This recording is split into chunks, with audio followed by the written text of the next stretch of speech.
Israel पर Lebanon के Hezbollah लड़ाके ताबड़तोड़ रॉकेट की बौछार कर रहे हैं। उत्तरी इजराइल में हो रहे हमले में हिजबुल्लाह फाइटर ड्रोन का भी जमकर इस्तेमाल कर रहा है। हिजबुल्लाह के हमले के बीच हमास ने इजरायली बंधकों के सिर में गोली मारने का ऑर्डर दिया है।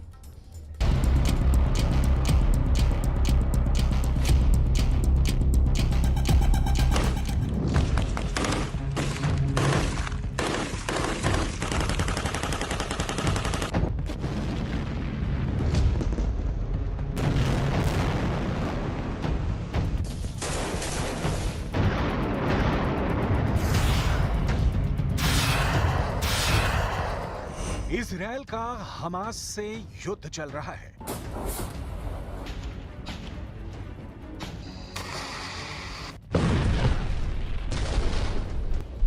हिजबुल्लाह लड़ाकों से इजराइल की जंग जारी है।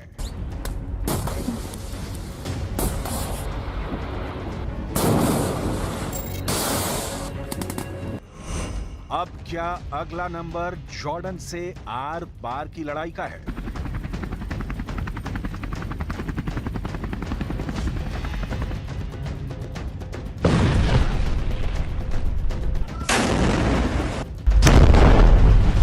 जितना बारूद गाजा और रफा को खंडहर बना चुका है, उससे कहीं ज्यादा विस्फोटक जंग के आसार बन रहे हैं। हमास और हिजबुल्लाह से बड़ी सैन्य शक्ति अब इजराइल के खिलाफ भड़क गई है। ये देश है जॉर्डन, जिसने इजराइल को सीधे वार्निंग दी है। वार्निंग ये कि इजराइल पवित्र अल अक्सा परिसर में घुसपैठ पर रोक लगाए। जॉर्डन अल अक्सा परिसर में इजरायलियों को बसाने की कवायद को भड़काऊ और इसकी पवित्रता का उल्लंघन बताया है। अल अक्सा का विवाद ही फिलिस्तीन और इजराइल की दुश्मनी की वजहों में से एक है। वहीं गाजा युद्ध में हमास ने खौफनाक ऐलान कर इजराइल के होश उड़ा दिए हैं। हमास ने जिन इजरायली बंधकों को अपनी कैद में रखा है, अब उनकी मौत किसी भी वक्त आ सकती है। हमास ने इजरायली बंधकों के सिर पर बांधी बारूदी बेल्ट। आईडीएफ फोर्स आगे बढ़ी तो सिनवार दबाएगा ट्रिगर। नेतन्याहू के जंगी जेट बनेंगे उड़ता ताबूत। हिजबुल्लाह हमास का ज्वाइंट अटैक अब शुरू।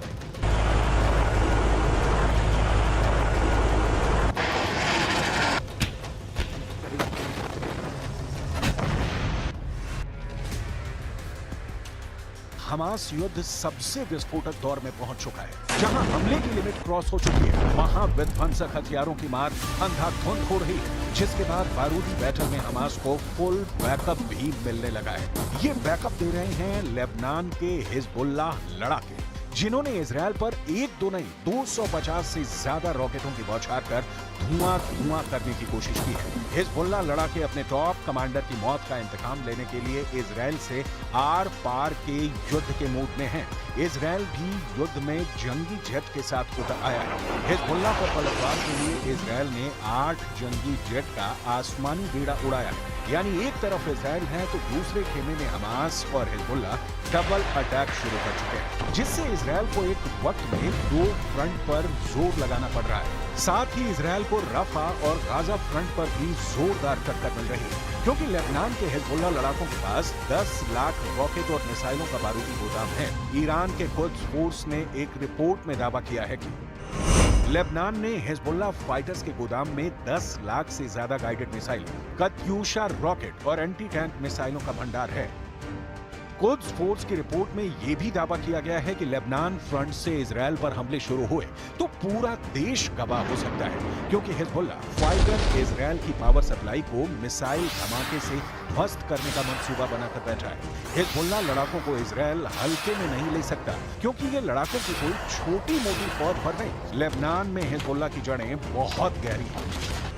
लेबनान में हिजबुल्लाह के पास 20,000 ट्रेंड लड़ाके हैं, जिनके पास दुनिया के सभी आधुनिक हथियार हैं। हिजबुल्लाह गुट में करीब 30,000 लड़ाके रिजर्व में भी रहते हैं, जिन्हें जंग के वक्त जरूरत पड़ने पर कभी भी मोर्चे पर बुलाया जाता है। Whether through diplomatic efforts or otherwise, Israel will restore security on our northern border. Israel will respond with force to all aggressions by Hezbollah.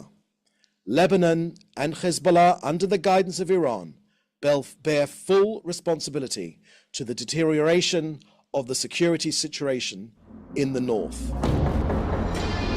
Hezbollah लड़ाके हमास के आत्मघाती हमलावरों जितने ही क्रूर और आक्रामक हमले के लिए कुख्यात हैं, इनके जिस टॉप कमांडर को मिसाइल स्ट्राइक में ढेर किया है, उसकी मौत का बदला लेने के लिए हिजबुल्लाह किसी भी हद तक जा सकता है।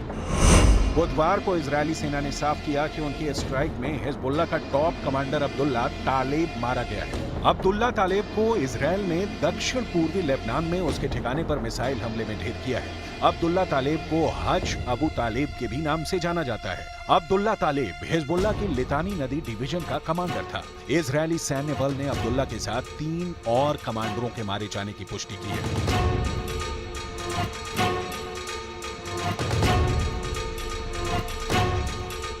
इजरायल से मिले झटके ने हिजबुल्लाह लड़ाकों को भड़का दिया, जिससे इजरायल में बड़े हमले का अलर्ट है। वहीं हमास की तरफ से लड़ाकों को सीधा ऑर्डर दे दिया गया है कि अब इजरायल की फोर्स को देखते ही बंधकों को सिर में गोली मार दी जाए।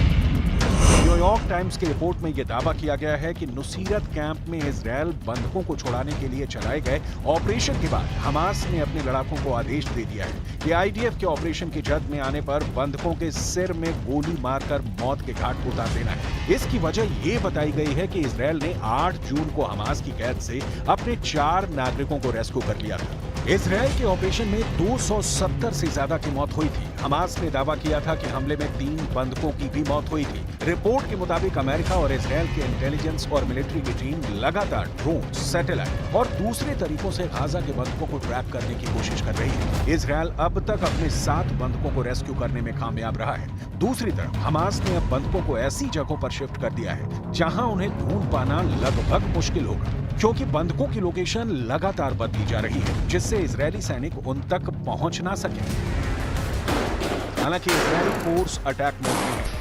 रफा और गाजा के चप्पे चप्पे को खंगाल रहे आईडीएफ सोल्जर हमास लड़ाकों का सफाया करते हुए बंधकों की रिहाई का ऑपरेशन चला रहे हैं, क्योंकि यूएनएससी में इजरायल पर जल्द से जल्द युद्ध खत्म करने का दबाव बढ़ता जा रहा है। उधर 8 महीने से चल रही जंग में हमास के भी हौसले पस्त होते जा रहे हैं। हमास ने अमेरिका समर्थित युद्ध विराम प्लान मानने की हामी भर दी है। हमास इजरायल के साथ परमानेंट गाजा सीज फायर की भी गुहार लगा रहा है। यूएनएससी में इजरायल हमास जंग रोकने का प्रस्ताव 10 जून को ही पास हो गया था। अमेरिका के पेश किए गए प्रस्ताव पर हुई वोटिंग में 15 में से 14 देशों ने पक्ष में वोट डाला, जबकि वीटो पावर रखने वाले रूस ने प्रस्ताव से दूरी बनाई। अमेरिका के सीज फायर प्रपोजल में 3 फेज में जंग खत्म करने की बात कही गई है, जिसमें पहले फेज में 6 हफ्ते का सीज फायर होगा। इस दौरान हमास के कैद में मौजूद कुछ इजरायली बंधक और इजरायल की जेल में बंद फिलिस्तीनियों की रिहाई की बात कही गई है। इसके बाद दूसरे फेज में जंग को पूरी तरह से रोककर बाकी बंधकों को रिहा कर दिया जाएगा। आखिरी फेज में गाजा पट्टी को फिर से बसाने का जिक्र है। प्रेसिडेंट बाइडेन दावा कर चुके हैं कि इजरायल इस प्रस्ताव को स्वीकार करने को तैयार है, लेकिन नेतन्याहू युद्ध खत्म करने के मूड में कतई नहीं दिख रहे, क्योंकि उन्होंने अमेरिकी सीज फायर प्रस्ताव के केवल कुछ हिस्से पर सहमति जताई है। नेतन्याहू ने ऐलान कर रखा है कि हमास के खात्मे तक ये युद्ध रुकने वाला नहीं। अमेरिकी विदेश मंत्री एंटनी ब्लिंकन ने भी गाजा युद्ध के और विनाशकारी होने की भविष्यवाणी कर दी है। ब्लिंकन ने दावा किया कि हमास ने युद्ध विराम की शर्तों में बदलाव किया है, जिसमें कुछ शर्तें मानना मुश्किल है, यानी जंग जारी रहेगी और जोरदार भी होगी।